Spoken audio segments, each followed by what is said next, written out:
Good morning दोस्तों। अब हम साइकोलॉजी का नेक्स्ट पार्ट करेंगे।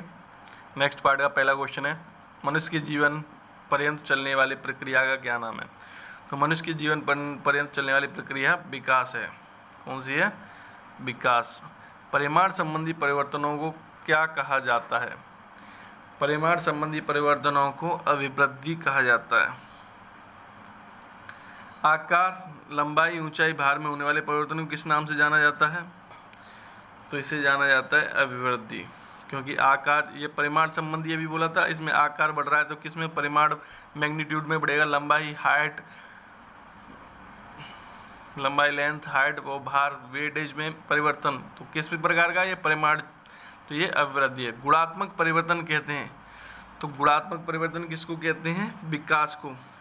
ये अंदर ही परिवर्तन होते हैं, जैसे मस्तिष्क में परिवर्तन, मैच्योरिटी में परिवर्तन। शारीरिक परिवर्तनों को क्या कहा जाता है? शारीरिक परिवर्तन अभिवृद्धि कहलाते हैं। क्या कहलाते हैं? अभिवृद्धि। शारीरिक, मानसिक और संवेगात्मक योग्यता में प्रगति किसके माध्यम से संभव है? शारीरिक, मानसिक और संवेगात्मक योग्यता में प्रगति किसके माध्यम से संभव है? तो विकास के माध्यम से संबंध है। विकास की प्रथम अवस्था को क्या कहा जाता है? विकास की प्रथम अवस्था को क्या कहा जाता है? गर्भावस्था। अगर इसमें ऑप्शन गर्भावस्था नहीं होता तो हम शैशवावस्था लगाते, लेकिन इस तरह के क्वेश्चन का आंसर हमें ऑप्शन के हिसाब से देना होता है। अगर यहाँ गर्भावस्था नहीं होता तो शैशवावस्था लगाते। यहाँ गर्भावस्था मेंशन कर रखा है इसलिए गर्भावस्था। नेक्स्ट, गर्भावस्था का समय होता है, गर्भावस्था का समय गर्भाधान से 9 महीने, गर्भाधान से कितने? 9 महीने तक का होता है। निम्न में से कौन सा विकास का प्रकार नहीं है? कौन सा विकास का? इसमें क्या पूछा गया है? नहीं है। नहीं, तो शारीरिक विकास होता है, संवेगात्मक भी विकास होता है, भाषात्मक विकास होता है, लेकिन एक रूप विकास नहीं होता है। तो D option correct answer. Next question, विकास क्रम किस क्रम में संपन्न होता है? तो विकास कहाँ से होता है? सिर से पैर की ओर। कहाँ से होता है? सिर, पहले सबसे पहले किसका विकास होता है? सिर का, फिर उसके बाद पैर, तो सिर से पैर की ओर। विकास किन क्रियाओं की ओर संपन्न होता है? विकास होता है सामान्य से विशिष्ट की ओर। विकास सामान्य से विशिष्ट की ओर संपन्न होता है। विकास के विषय में कौन सा कथन सत्य माना जाता है? कौन सा कथन सत्य माना जाता है? विकास निरंतर नहीं, विकास निरंतर होता है, तो ये तो गलत हो गया। विकास क्रमबद्धता युक्त नहीं है, तो क्रमबद्धता युक्त भी होता है।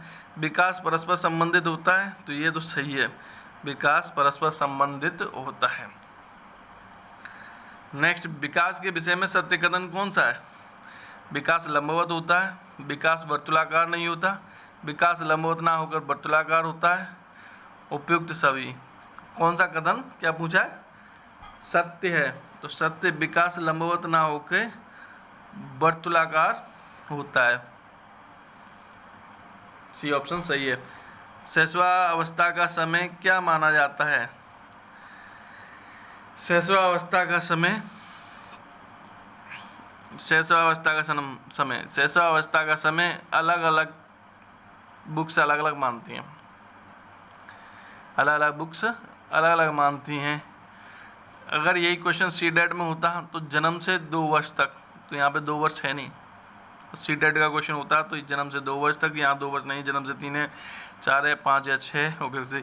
और यूपी टेट में इसका आंसर जन्म से 5 या 6 वर्ष माना जाता है, तो यहाँ पे क्वेश्चन में 2 वर्ष नहीं है।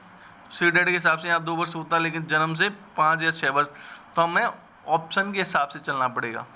जहाँ ऑप्शन आएगा उसके हिसाब से हमें इसका समय बताना पड़ेगा।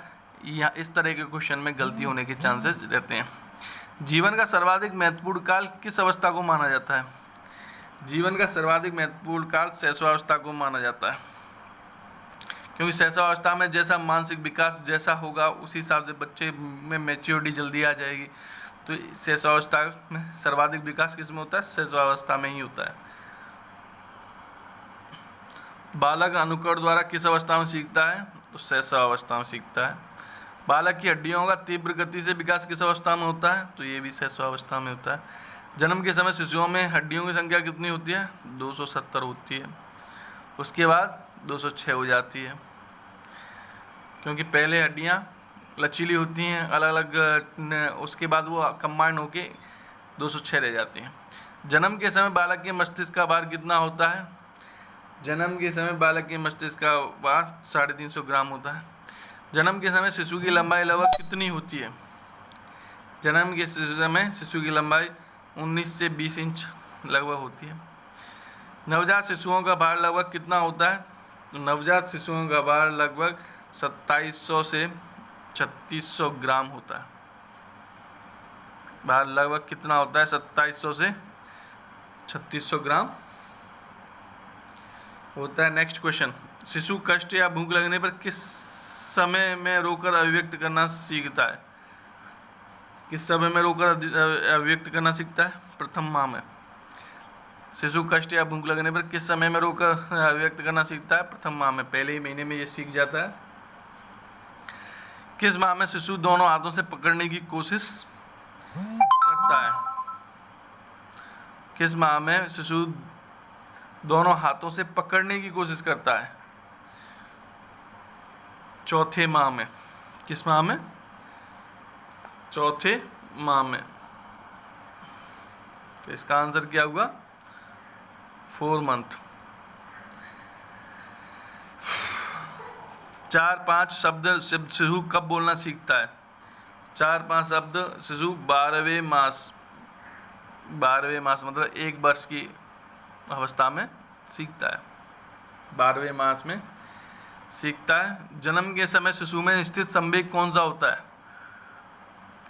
जन्म के समय प्रेम व भय। जन्म के समय शिशु में स्थित संवेग कौन सा होता है? प्रेम व भय। किस अवस्था में शिशु को समूह का सदस्य बनना अच्छा लगता है? 4 वर्ष की अवस्था में। 4 वर्ष की अवस्था में शिशु को समूह का सदस्य बनना अच्छा लगता है। वृद्धि और विकास की तीव्र गति किस अवस्था में संपन्न होती है? शैशवावस्था में।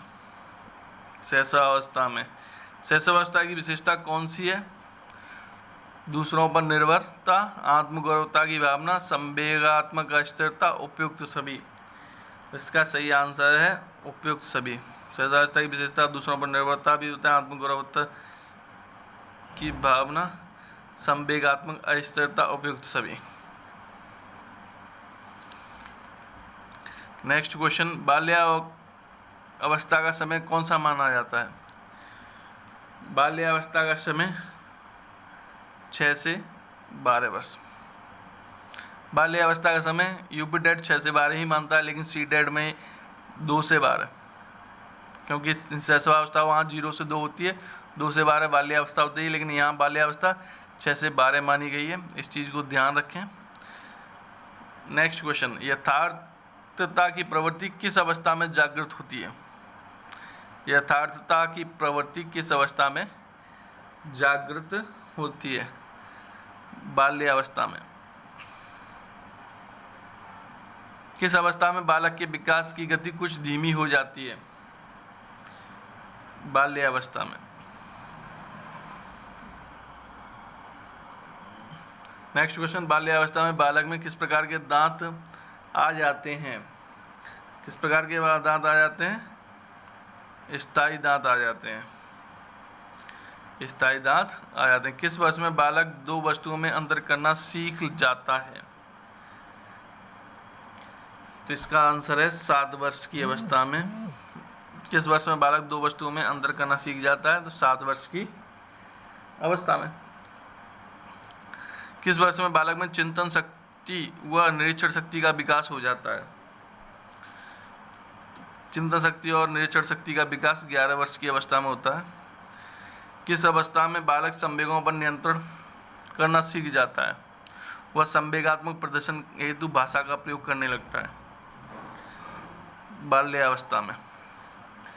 सामाजिकता का यथेष्ट विकास किस अवस्था में हो जाता है? सामाजिकता के यथेष्ट विकास बाल्यावस्था में हो जाता है। गैंग एज वैचारिक क्रिया अवस्था किस अवस्था को कहा जाता है? तो गैंग एज, तो यहाँ पे गैंग मतलब एक ग्रुप बना के वो चलते हैं, गैम एज मतलब खेलने की अवस्था कौन सी? वैचारिक क्रिया अवस्था, विचार करना किसमें? तो ये सभी क्रियाएं किसमें करना सीखता है? बाल्यावस्था में। तो ये अलग अलग भी क्वेश्चन पूछा, गैम एज किसे कहा जाता है, या गैंग एज किसे कहा जाता है, वैचारिक क्रिया अवस्था किसे कहा जाता है? तो ये तीन तरह के क्वेश्चन है, बाल्यावस्था को ही कहा जाता है। किस अवस्था में बालक माता पिता की छत्रछाया से निकलकर सामाजिक होना चाहता है? छत्रछाया से निकलकर सामाजिक होना चाहता है बाल्यावस्था में। किस अवस्था में बालक के विभिन्न गामक कौशलों का विकास होना प्रारंभ हो जाता है? बाल्यावस्था में। किस अवस्था में भाषाई कौशलों का संपूर्ण विकास तथा समूहों के प्रति भक्ति भावना उत्पत्ति हो जाती है? तो ये क्या है? बाल्या अवस्था। नेक्स्ट क्वेश्चन, खेलों को महत्व निरुद्देश्य भ्रमण रुचियों का विकास किस अवस्था की विशेषता है? तो यह है बाल्यावस्था। खेलों को महत्व किसमें देता है? बाल्यावस्था में। निरुद्देश्य भ्रमण रुचियों का विकास किस अवस्था में होता है? बाल्यावस्था में। किशोरों की आयु कब से कब तक मानी जाती है? अब सबसे पहले हमने क्या माना? शैशवावस्था 0 से 6, दूसरा बाल्यावस्था 6 से 12, अब किशोरावस्था 12 से 18 या 19। अब यहाँ 12 तक तो वो है, तो यहाँ 13 से 19, 42 का सेकंड ऑप्शन। वयम संधि अवस्था किसे कहा जाता है? वयम संधि अवस्था किसे कहा जाता है? तो नेक्स्ट किशोरावस्था को। स्वर्णकाल, बसंत ऋतु, तूफानों व झंझावातों की अवस्था। स्वर्णकाल गोल्डन एज, बसंत ऋतु, तूफान और झंझावातों की अवस्था किसको माना जाता है? किशोरावस्था को माना जाता है, क्योंकि तूफान और झंझावात इसलिए कहते हैं इसमें उतार चढ़ाव बहुत आते हैं। बालकों का चहुमुखी विकास किस अवस्था में होता है? बालकों का चहुमुखी विकास किशोरावस्था में ही होता है। बुद्धि का अधिकतम विकास किस अवस्था में संपन्न होता है? बुद्धि का अधिकतम विकास वो किशोरावस्था में होता है। सर्वाधिक विकास किस अवस्था में होता है? किशोरावस्था में ही होता है। सर्वाधिक विकास किशोरावस्था में। बुद्धि का अधिकतम विकास किस अवस्था में होता है? किशोरावस्था में। लेकिन सर्वाधिक तीव्र विकास किसमें होता है? शैशवावस्था में। ध्यान रखना, सर्वाधिक तीव्र विकास शैशवावस्था में, सर्वाधिक विकास किशोरावस्था में। चिंतन शक्ति, तर्क शक्ति, अवधान केंद्रीकरण, निरीक्षण करने की योग्यता का चरम स्तर किस अवस्था में होता है? चिंतन शक्ति बढ़ती है, तर्क, लॉजिकल, अवधान, केंद्रीकरण, निरीक्षण, सब किस में आते हैं? किशोरावस्था में। नेक्स्ट क्वेश्चन, संवेगात्मक रूप से संवेदनशीलता किस अवस्था में सर्वाधिक पाई जाती है? तो संवेगात्मक रूप से संवेदनशीलता किशोरावस्था में। विपरीत समूह के प्रति मित्रता, सामाजिक उत्तरदायित्वों को जानना, स्वतंत्रता की भावना आदि किस अवस्था की विशेषताएं?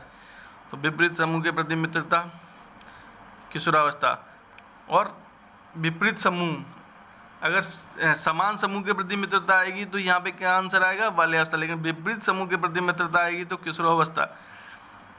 विपरीत समूह मतलब लड़का लड़की की तरफ अट्रैक्ट होना किशोरावस्था में, लेकिन लड़का लड़की की तरफ अट्रैक्ट होना बाल्यावस्था में आता है। सामाजिक उत्तरदायित्वों को जानना, स्वतंत्रता की भावना सब किशोरावस्था में आती हैं। नेक्स्ट क्वेश्चन है, मानसिक, संवेगात्मक व सामाजिक परिपक्वता, संज्ञानात्मक योग्यताओं का विकास, आत्मनिर्भरता तथा भावी जीवन के प्रति चिंतन किस अवस्था में विकसित होता है? मानसिक, संवेगात्मक मेंटल, इमोशंस, सोशल, मैच्योरिटी, ये सब किस में आते हैं? किशोरावस्था में। आत्मचेतना का विकास, द्वंद्वात्मक परिस्थितियों का सामना तथा दिवा स्वप्नों की अवस्था।